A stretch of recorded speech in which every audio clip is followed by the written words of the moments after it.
Hi, welcome to Realty Executives Preferred Advisors. I'm Karey Brown, broker owner, and today I am here with Ivan Weichert, and he is the master at the Topeka Home Builders Association. I believe they call you the president, is that correct? Yes, that's true. I'm here with the president. So, we are going to be going through what you need to know whenever you want to build a home.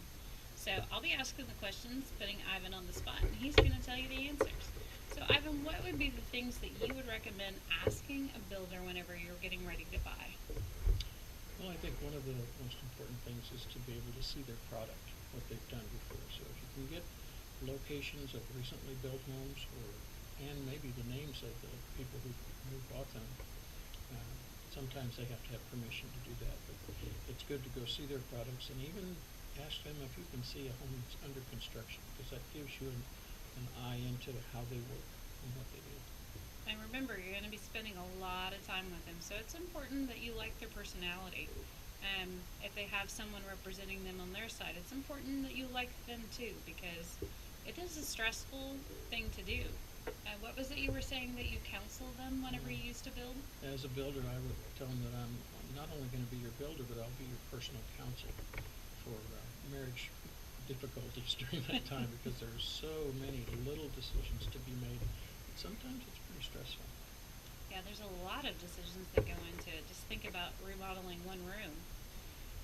Okay, so in the state of Kansas, are there specific licenses or anything that they need to have? The state of Kansas, since we're a home rule state, they leave it up to every municipality to determine that. So currently in the city of Topeka, it is required to have a contractor's license to do residential construction, to also be insured and follow the adopted building codes. So that is what's in place in the city of Topeka. So let's talk about the county. Has that passed as far as getting building codes into the county? Has not yet. The county commission actually will be looking at that very soon. We've had one meeting with them, and we'll have a first reading on the resolution.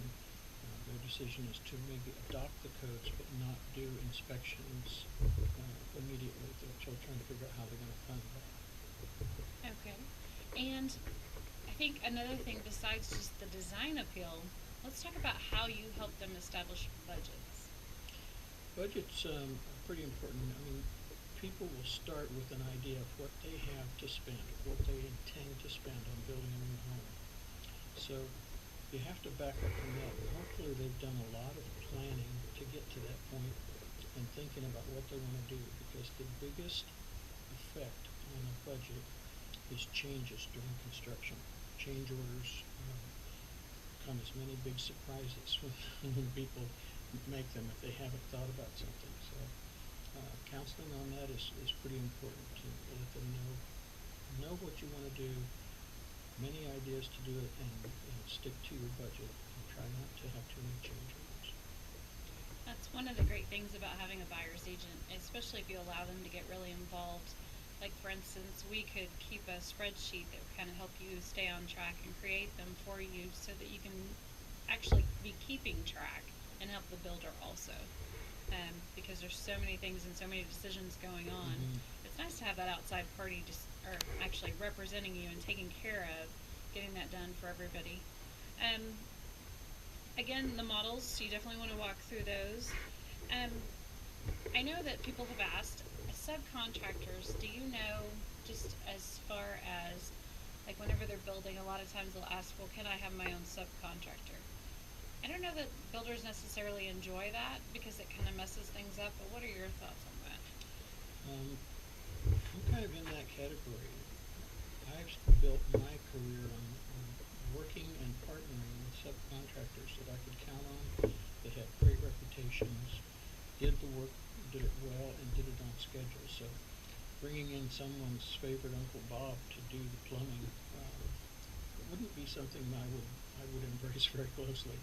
And it does affect the schedule, because sometimes those things, if they're not used to working with you, they may not have free time when it comes time to do that. And if you've worked with a certain subcontractor year after year, they make that happen. Yeah. And it needs to happen. They want to keep them happy because they want to Sure. continue to work. That is also something you definitely want to talk with a builder with up front. You want to make sure that they know your intent, especially if you want to be involved. If you're super handy and you want to be hammering nails, they need to know that that's your plan. Thanks for joining us on our first podcast. We'll be back on Friday with our next podcast where we'll answer some more questions. Okay, great. Yeah, exactly.